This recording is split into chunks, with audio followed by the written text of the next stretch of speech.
Well, the last 3 days we've had nothing but oak trees, big oak trees to work on. And I'm going to kind of go through and show you some of these trees. The first one here is a big valley oak, and it had a lot of decay pockets, a lot of weaknesses. I did this one with the bucket truck. So this one went pretty smooth and actually pretty fast. But the liability here was there was a parking area underneath, so I had to get all these dead branches out. The same job, they had this really big, wide-spreading Quercus agrifolia live oak, coast live oak. And this is the property.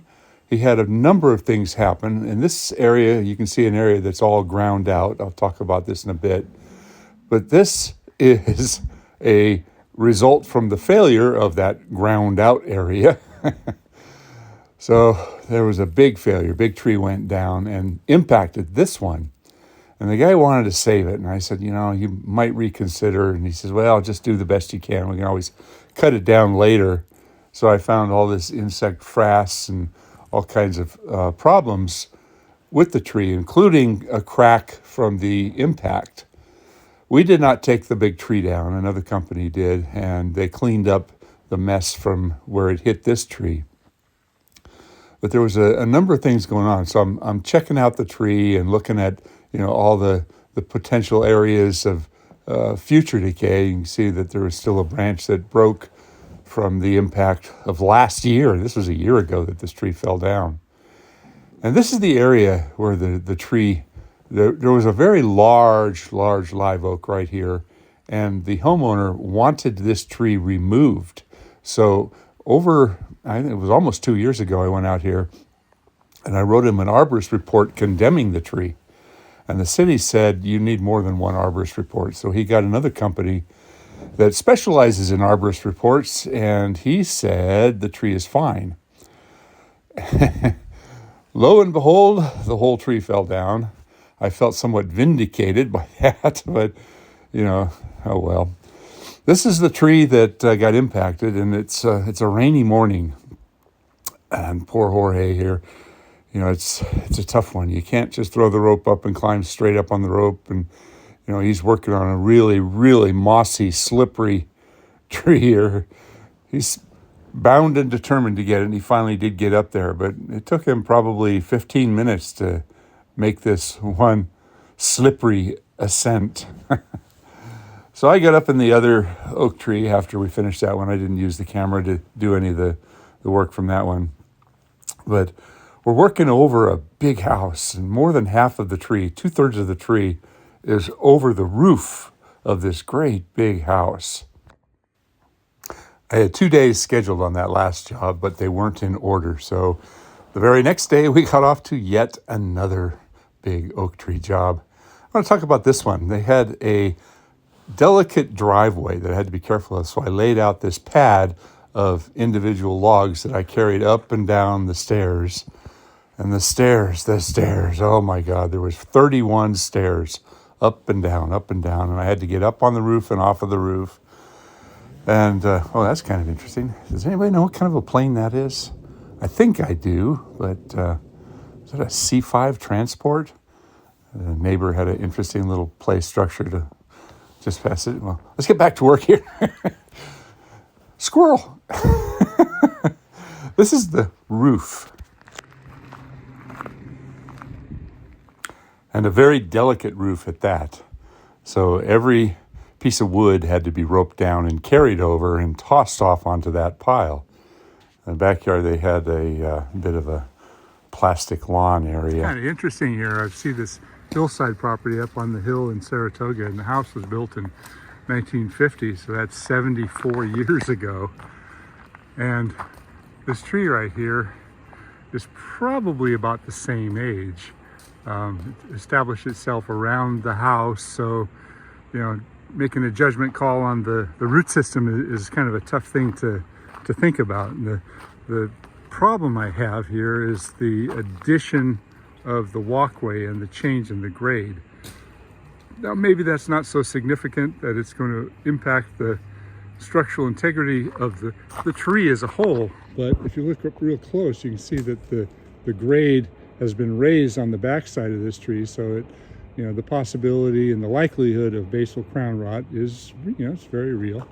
It's also got this really interesting old wound, and if you look at it really closely, you can see that the new wound wood that's trying to close this old cut, you can count the rings, how many years ago that it happened. And the first part of the callus tissue on the outside of where the cut was, that's a little bit difficult. That's probably 3-4 years of growth before it really started showing these concentric rings all the way to the center. But I'm guessing that's about 15 to 16 years ago that this was cut off. And at that point, that was a rather flush cut. That was pretty close to the trunk. So the amount of decay that's going on underneath this wound is it's just an educated guess. I suppose I can get in there and poke at that little black area and see if it goes through. But it's interesting. You don't often see the rings of new growth on the tissue of a callus wound like that. I also see that this big flat top roof up on the hillside here, as old as this house is, a lot of these homes down underneath here probably weren't there. There was probably a few little ranch homes, but the majority of the trees that have filled in over there, those are all less than 75 years old. And if you take a little peek around the corner here, you can see at one time this was a view property, and the trees have filled in and changed the view, which is kind of interesting in terms of real estate value, because if you have a view of the valley and the city lights, the value of the home goes up significantly. So 75 years ago, Saratoga had a few big homes in it, but it was primarily orchard land. And the whole valley, this was called the Valley of Heart's Delight, that was one of the biggest food producing orchard lands in America. It was almost all fruit production. And I guess now all we grow here is Apple computers, because there's not a lot of food production out here anymore. The occasional fruit tree in somebody's backyard, but orchards are a thing of the past. Look at that pretty fall color. Liquid ambers in the back, ginkgo in the foreground here. The sycamore up there turning a little bit yellow. I love the fall. Wait a minute, I should say autumn. We don't like to say fall in my line of work. Now, Jorge and I have been working together as a team for, well, he's been with me over 28 years now. And we switch off. He does a tree and I do a tree. Sometimes I really want to do the roping because I'm a little concerned about situations. So I ask him to do it, and on this tree over the roof. And did I say stairs? There were 31 stairs. I had to go up these stairs and down these stairs every time I needed to do anything at all. And oh man, my legs. And a plastic lawn there too. Oh, I hate working around plastic lawns. They're a pain to clean up. And he had this brand new deck railing here, or this stair railing that was just refinished. And, and he was very adamant about, I don't want this scratched. I said, well, be as careful as we can. And we couldn't drop anything. Everything had to be, roped down, and I had to pick it up. And fortunately, I figured out the plan of carrying it over to the edge of the roof and tossing it on that pile. And anything, even a little thing like that, could have damaged the roof.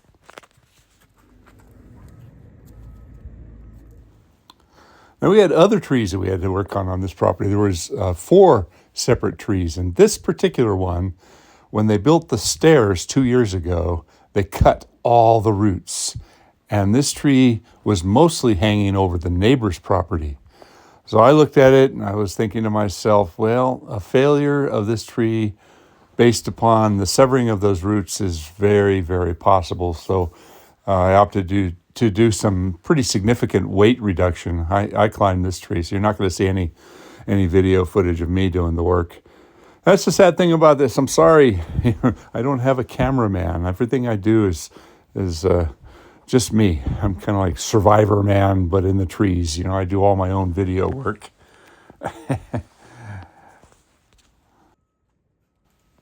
So my guess is this tree established itself in this awkward location rather than having been planted there, which is actually a good thing because no roots were damaged. Well, I see this as a future problem. The tree's going to absorb this steel stake, and someday somebody's going to cut this tree down and really curse this situation. I couldn't get it out of there. It was in there pretty tough. Right next door, I had to go over and do some work next door, and I happened upon a tree that I did a quick observation of. And the guy didn't ask me to do this, but I was pretty interested in seeing what was going on. Clearly, there was this little catch pocket up high that was catching a lot of water, and it appeared like this was a good candidate for a split. This goes back into the tree decisions type of factors that I have to look at. So there was a cable up there. Obviously, somebody in the past recognized that there was a hazard here, so they put a cable up there. And how bad is this little pocket? It's, you know, these little rot pockets are never good because if it compromises the integrity of the bark, then it gets down and rots out the middle of the tree. But, ooh, this is not good.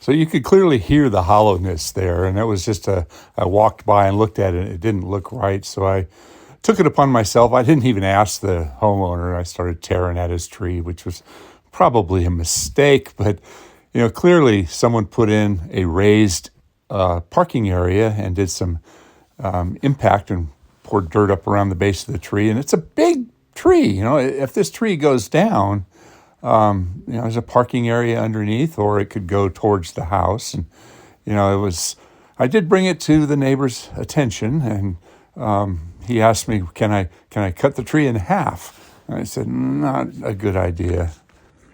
I see a lot of wounds that have compartmentalized, and they're absorbing the cut. It's important to recognize that wounds do not heal, they compartmentalize. But on this particular valley oak, the wound is actually showing what looks like growth rings. I guess they are growth rings of the new tissue, but it's on the outside of the bark.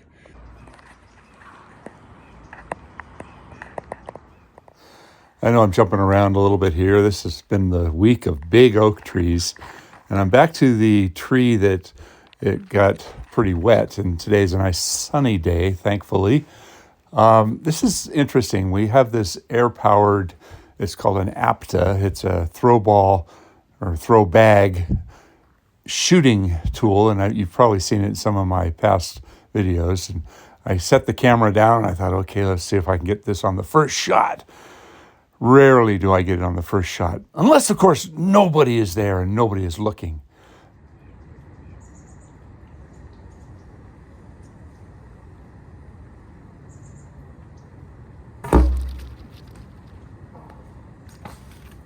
Almost. Yeah, I did get it on the second shot, though, and I stopped the camera and I put it back on the ground, and the autofocus was all messed up, so I didn't get a good shot of it. But what I was doing here was I was setting the rope. First, I set the rope for Jorge so he wouldn't have to climb the tree and put it at the very, very high point. But it was an awkward shot to get it up there way at a highest point up in the tree for where we were working. And then I set the rope in an alternate spot and raised a pulley with the lowering line.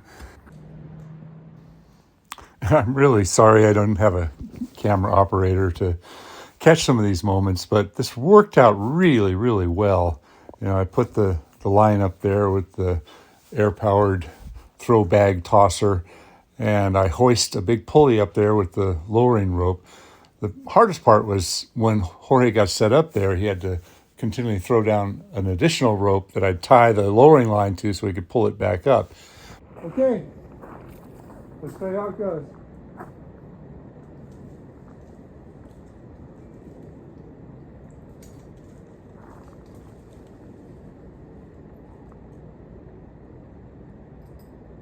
How big? Small. Okay.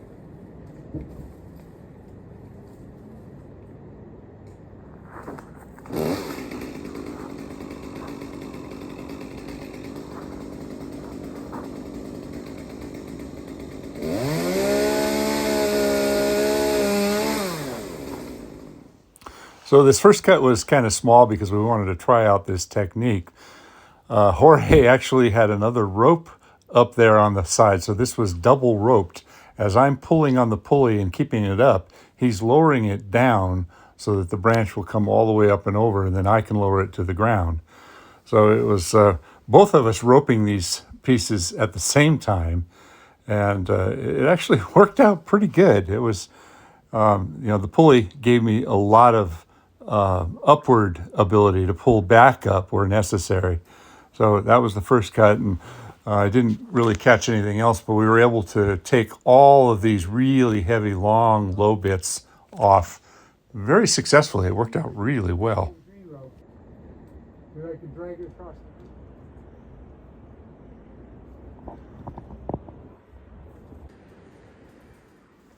Now, it's really hard to tell in this video, but this is a very, very wide spreading tree. It's a double trunk. And I had actually told them this is like a 2-day job for just a 2-man crew, mostly because the lowering over the roof is so tricky. So I ended up moving to the other side, and yet again, we set up the pulley for all of that stuff. And I shot a little bit of an image here to show you how much brush we took off of the tree. And that was after I'd chipped 3 times already. This is the 4th chip pile. So that was the last week of jobs that I did, and today's Thanksgiving Day, so got family over. We're going to see some friends today, and I want to wish everyone out there a happy Thanksgiving and good holiday season to come. So be safe out there. Hope you enjoyed this video, and if you did, give me a thumbs up and comment. I like the comments. Answer other people's comments, and if you're not subscribed, please do so. Take care, man.